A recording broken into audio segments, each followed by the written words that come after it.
こんにちは、コスプレイヤーの逆ヨガです。今日はこの動画に来てくれてありがとう。今回はこのギターを作ってみました。と言っても僕はギターを弾いたことなど全くありませんので、ギターの構造などはネットで調べた限りで再現してますので、そんな構造ありえねえよっていうような部分もあるかとは思いますが、あくまで制作のベースっていうことで、細かい点は多めに見ていただければなと思います。それでは早速みんなで作りましょう。 COS ボードという材料から一通りのパーツを切り出します。 COS ボードとはコスプレ造形向けのボード素材です。軽くて柔らかいですが簡単には破れません。曲げても折れません。アニメショップ、東急ハンズ、大型手芸店、一部のホームセンター、Amazon や楽天で買えます。型紙を使って切り抜きます。型紙のリンクは動画の説明欄にあります。一通り切り抜きが終わりました。COS ボードはダイソーの EVA スポンジシートやコスプレボードといった他のボードでも代用できます。各種ボードの販売店などを動画の説明欄にまとめてあります。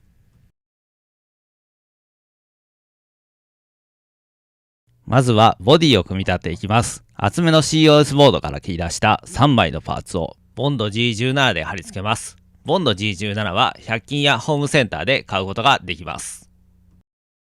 瞬間接着剤でも接着できますが、面積が広いのでコストのことを考えてボンド G10 を使います。3枚のパーツを貼り合わせたので側面が段差になってて見栄えが良くないので、薄い COS ボードのパーツを側面に瞬間接着剤で貼り付けていきます。細かい見た目など気にしないという方はこの作業は省略してもいいかと思います。ピックアップと呼ばれるパーツを組み立てていきます。グルーガンを粒状に盛り付けていきます。グルーガンとは樹脂のスティックを熱で溶かして打ち出す道具です。ホームセンターや100均で買えます。次はブリッジと呼ばれるパーツを組み立てていきます。カッターで切れ目を6本入れます。実際はもっと複雑なパーツなんですが、作りやすさ重視でデフォルメしました。これはノブです。塗装後に本体へ接着します。ボディの組み立てはこれで完了です。逆ヨガ！他にもいろんな動画があります。この動画の後にぜひいろいろ見てってくださいね。ネックを組み立てます。まずは2枚のパーツを瞬間接着剤で接着します。園芸用の棒を芯として使います。畑などで使われている棒です。ホームセンターや100均で買えます。ニッパーで程よい長さに切ります。中身は鉄の棒が入っててとても丈夫です。切った園芸用の棒をグルーガンを使って接着します。後々ずれてこないようにしっかりとグルーガンを盛り付けておきます。蓋をするような感じでもう1枚 COS ボードのパーツを瞬間接着剤で接着します。型紙を使ってフレットやポジションマークの位置をマーキングしていきます。薄い COS ボードを細く切っていきます。それをマーキングに合わせて貼り付けていきます。これでフレットを再現していきます。フレットの幅も適当ですが、そこはご容赦ください。薄い COS ボードからポンチで円形パーツをくり抜きます。ポンチはホームセンターで買いました。それを貼り付けていくことでポジションマークを再現していきます。今度は少し厚めのボードをポンチで切り抜きます。それを瞬間接着剤で接着してペグを再現します。針金を程よい長さにニッパーで切っていきます。目打ちなど先の尖ったものでペグ用に切り出したパーツに穴を開けていきます。先ほど切った針金を差し込んで瞬間接着剤で固定していきます。これで組み立て作業は完了。次は塗装に行くぜ！逆ヨガ！動画の補足情報や型紙データ、作業時の注意点などをサイトでまとめてます。これから作る人は必ずサイトを見てくださいね。サイトのリンクは動画の説明欄にあるよ。造形ベースを塗ります。造形ベースとはコスプレ造形向けの塗装下地です。これを塗ると塗料ののりが非常に良くなります。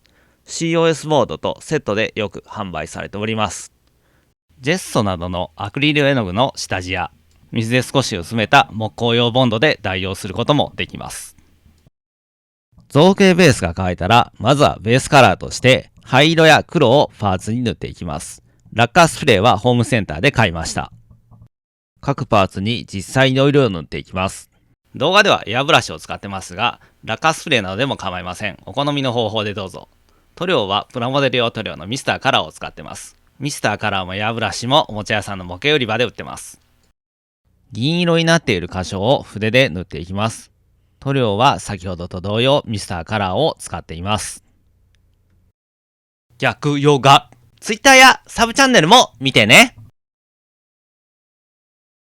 型紙を使ってパーツの接着位置をマジックでマーキングしておきます。マーキングを頼りにしながらパーツを順次瞬間接着剤で接着していきます。ノブの貼り付け位置は大体でいいのでダイレクトに接着します。ペグを刺すためにネックに目打ちで穴を開けていきます。瞬間接着剤を少し開けた穴に垂らしてペグを差し込んでいきます。ネックとボディを瞬間接着剤で接着します。弦を再現します。タコ糸を使いました。紐なら何でもいいかと思います。程よい長さにカットしていきます。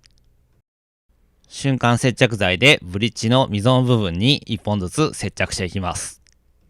ヘッドの方まで紐を引っ張ってきてペグに巻きつけて瞬間接着剤で接着していきます。弦の再現が完了しました。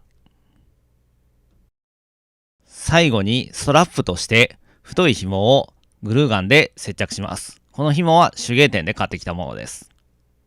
というわけでこれにて完成だぜ！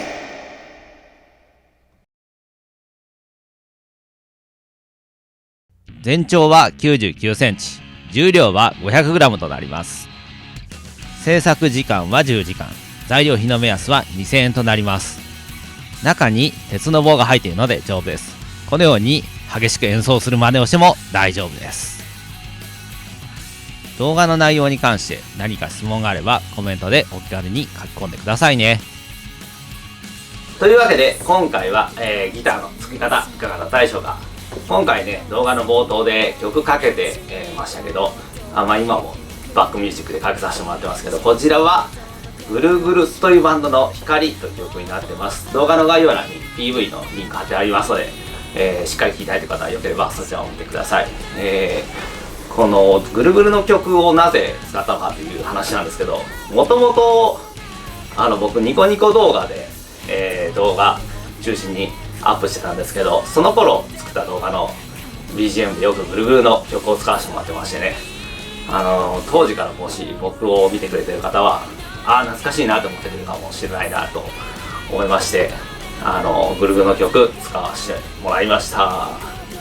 でぐるぐるのバンド自体は、10年前ぐらいにも解散して今は活動されてないんですけど、今もね僕は大好きで、ぐるぐるの曲はよく聴いてます。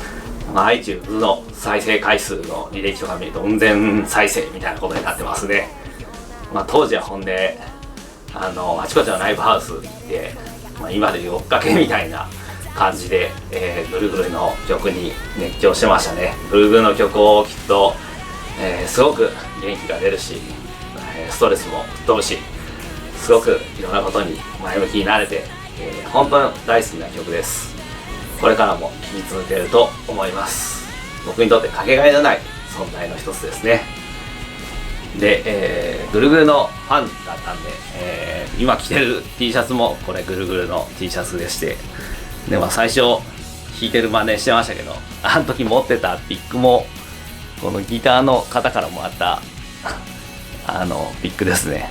名前が書いてありますけど、ギターの方の、であとはねこういう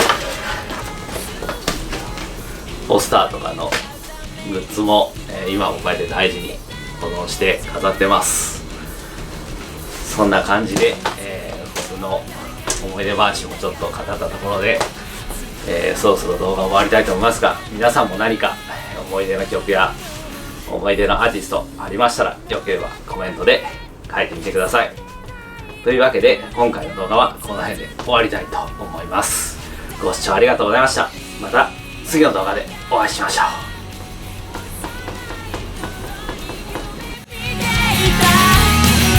ここからそう遠くない